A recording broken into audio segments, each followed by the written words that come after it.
What's going on, folks? My name is Justin Freed, and I'm joined today by Shepherd offensive lineman Joey Fisher. Joey, what's going on, man? How you doing?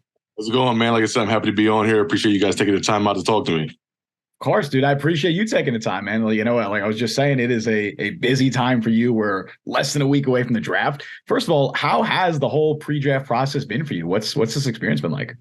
It's been crazy. To be able to come out and experience these things and talk to the guys at the next level and, meet face to face with these, coaches, scouts, GMs, and to be able to travel around the world has been a great experience. And like I said, it's coming to crunch time this next week. And, I went out there, did what I had to do. And like I said, now it's in the NFL's hands. That it is. That it is. I want to talk to you about your football journey because I feel like you've had one of the more remarkable football journeys of any player in this class, probably. So basically, I just want to talk about like your path to get to this point. So we'll go back to 2016 first. You're a three-star recruit. You commit to Maryland, your home state. You're expected to be a part of then head coach Randy Edsel's class of 2016, and he's unfortunately let go a few weeks before signing day. You end up decommitting. So talk to me about how all of that went down and what made you decide to decommit. Right. So, like I said, originally, I'm from Maryland. I was born in Laurel Hospital from the PG area. My mom's from PG area. My dad's from Baltimore. So being able to just stay home is what I, really wanted. Be able to see my family come and see me at the college level, stay local. So once Maryland offered me, I had to take it. I was being a homeschool kid, hometown kid. So I ended up committed to Maryland, originally a defensive end. Sadly, coming towards the end, I think about 2 weeks before signing week, they ended up firing Randy, Coach Edsel. The last guy to get cut from that squad was my position coach. So once he left, the new coach came in. I think it was DJ Durkin at the time. Nobody really felt comfortable. I think he brought in his own group of guys coming in. Of course, we had Dwayne Haskins there as well, a couple of big guys that were going to be, coming to Maryland. So we all ended up opting out and opening up our recruitment. Right. And then you end up signing on with Towson instead, like you said, as a defensive end, like you originally committed to Maryland, but you left before the season started. So what was the thought process behind that decision? What made you want to leave? Right. So, again, wanted to stay local. Like I said, my dad's from Baltimore, got family all around Maryland. So, Towson, like I said, was a great place. I decided to go there. Of course, I didn't do my due diligence. I didn't know I'm the first kid coming out of college in my family, first Division I prospect out of my home school and stuff like that. So I didn't know when you got down there in the summer, school started. You had summer classes. So, of course, I was running around, scrambling, going to Best Buy, buying iPads, MacBooks, notebooks, all that stuff. When I got there, they run a three-front. They usually have a defensive end, or like a solid defensive end on one side. They got a linebacker, bandit type split where they run a DN linebacker create combo. So, when I went there, I was playing defensive end. I ended up moving in the nose tackle. I really didn't like that. Kind of didn't feel comfortable. I was promised one thing, got another. So I decided to talk to my family, kind of talk where I was at, and say, hey, listen, this isn't the spot for me. This isn't what I was, promised. So I ended up leaving Towson during the summertime there. Right. You did what was best for you, and you can't fault someone for that. Now it's kind of this is when things get really interesting because you didn't play football in 2016. You didn't end up playing an official college game, I think, until 2019. And during that time, correct me if I'm wrong, I believe you were working with your dad as a locksmith, right? So how did that come about, and what was that experience like? Growing up, as I was really young, we ended up moving away from, the DC, PG County area, moving up to Western Maryland. During the time, we didn't have a Chipotle up here. So that was my big reward. Hey, my dad owns his own business. He's a locksmith. He works in, DC, Virginia, Baltimore area, all of Maryland.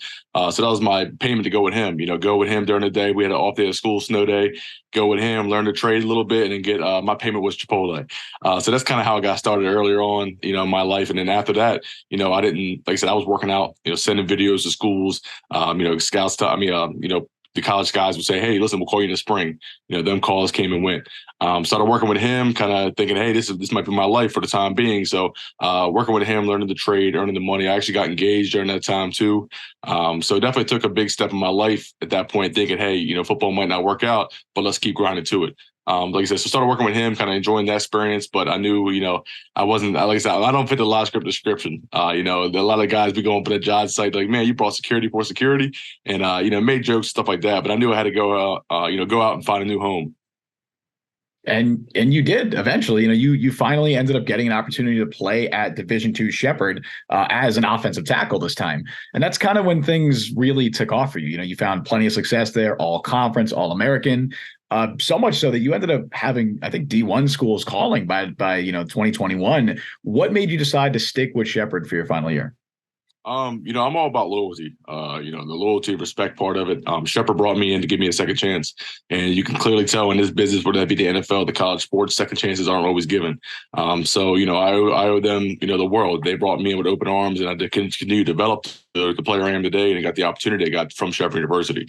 Of course, I feel like my roots were too, ingrown within Shepherd. Obviously, I had different Division I schools kind of reach through recruiters and stuff like that, promised me, hey, listen, you come here, you be a starter, full ride, all that stuff. But like I said, sometimes the grass is always greener on the other side. I had a younger brother that also came to Shepherd University, started playing with me as well. He's still there. So that was cool. Yeah, I also had that, go through that experience, be able to play college ball with my brother, practice every day with him, traveling with him, and stuff like that. So I thought at the time, I can't do that to Shepherd. I don't think it'd be, fit right for me. Like I said, that grass isn't always greener on the other side. So I decided to stay with them, like I said, and continue to grow with my brother, being able to show out for them guys and, get them the respect and time they gave me. Yeah, and it's hard to argue it didn't work out. Like, you're on the NFL's doorstep. You had the opportunity to participate in the NFLPA Bowl, and you were even called up and supposed to play in the Senior Bowl. Unfortunately, you ended up suffering an injury. You weren't able to play. Still, how were those experiences for you? And what was it like talking to teams at the Senior Bowl? Right. So it was definitely a surreal moment. Like I said, to be able to go up there and play with the guys that are having the same dream as you and are taking that next steps to the next level. Obviously, I came to the PA game with a chip on my shoulder. They always tag me with hey, a Division II kid, can he play against the guys at FBS level, the Tennessees, the Notre Dames? And I came out in the PA week and practice and dominated them guys. I think it was like the first day I had like 2 or 3 pancakes on guys from Tennessee, Notre Dame, like I said, Minnesota, schools like that. So it definitely brought eyes and attention to me, which is great, and kind of knocked that chip off of, hey, this kid can play. It doesn't matter. It came from D2. He can still play with these guys that are, like I said, one step away from their dreams too. So it was definitely great to be able to talk to them guys. Met with all 32 teams at the PA game. Ended up getting the call up to the Senior Bowl. I think it was Thursday before the game.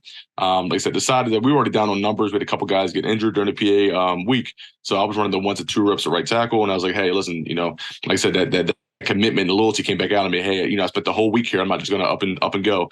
I'll give you a little bit of play time. So unfortunately, I did take two series out there, and during that time, I did, get an injury to my right hand, which didn't allow me to participate in the Senior Bowl. But I still went to Alabama after the game.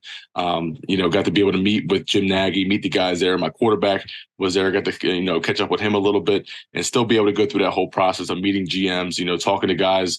Being able to get that face-to-face connection that you don't get to get during the year only through a couple scouts. So it was definitely great to go up there, see the front office guys. I met with Pittsburgh's GM, Mike Tomlin, Mike Vrabel from the Tennessee Titans, the O-line coaches. So it was nice to be able to meet all these guys across the board and get that experience out there.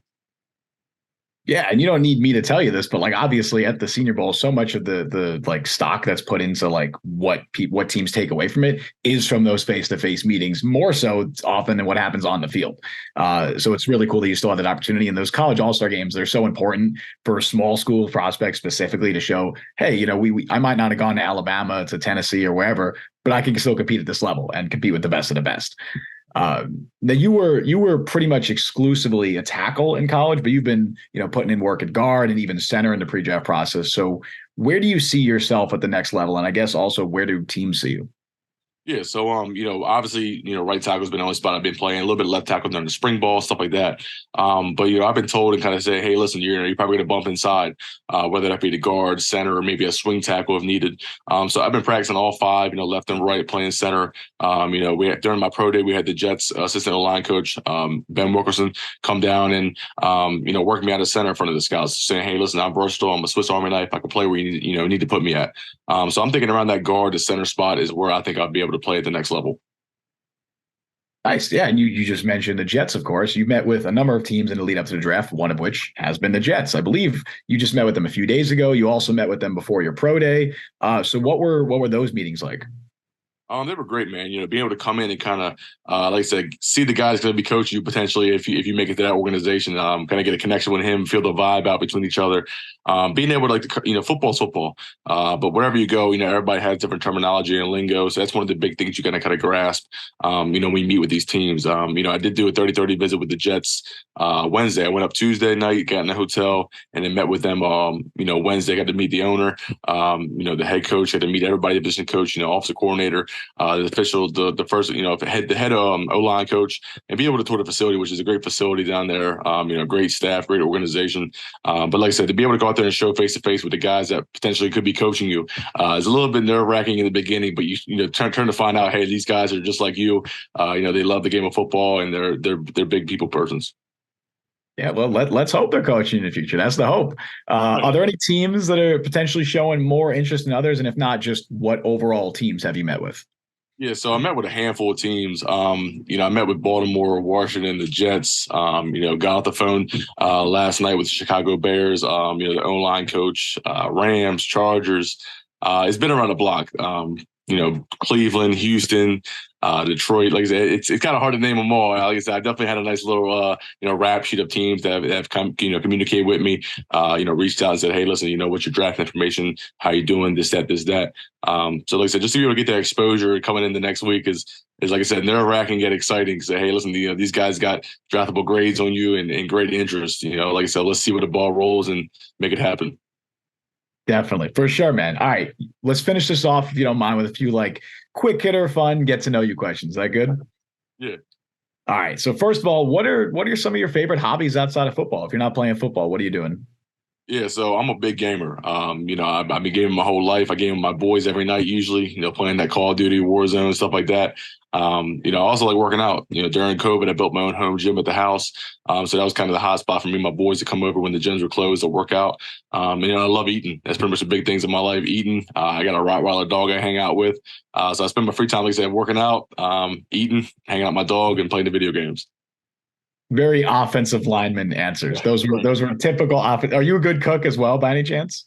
Yeah, I'm starting to dabble a little bit. Trying to find some new things, new way to cook different foods, and like I said, definitely a big spice guy. Got to have the seasoning in there. Yeah, there you go. That's classic offensive lineman answers. I love it.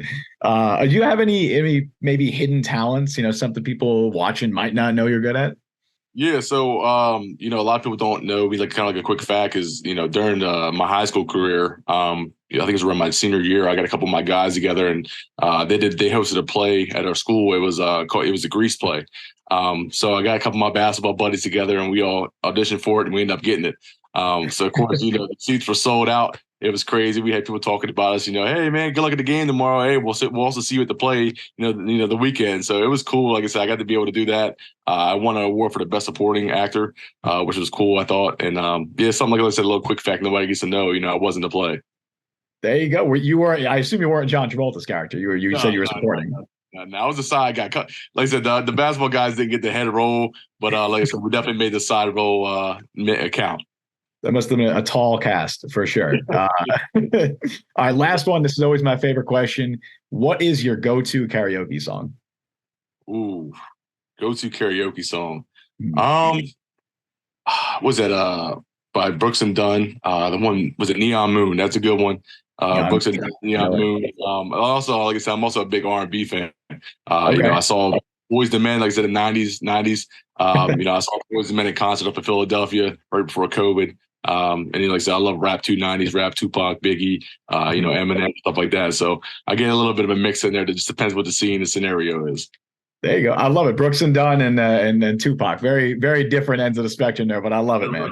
A wide variety of music. Yeah, for sure. That's the way you got to go. All right, dude. Hey, Joey, I appreciate you taking the time, man. I want to wish you the best of luck with the draft next week. And you know what? Maybe it ends up being the Jets. Who knows? We'd love to have you here. It could be, man. Like I said, I appreciate it. Any team that gets me is going to get a hard worker and a guy ready to compete. Hell yeah, dude. Either way, I appreciate you taking the time, and I want to wish you the best of luck next week. Yes, sir. Thank you. Awesome. And Jets fans, thank you so much for tuning in. Be sure to like, subscribe, hit that notification bell. We stream live every Wednesday at 3 p.m. Eastern time on the Jet Press YouTube channel. Until then, I've been Justin Fareed. That has been Joey Fisher. We'll see you guys next time.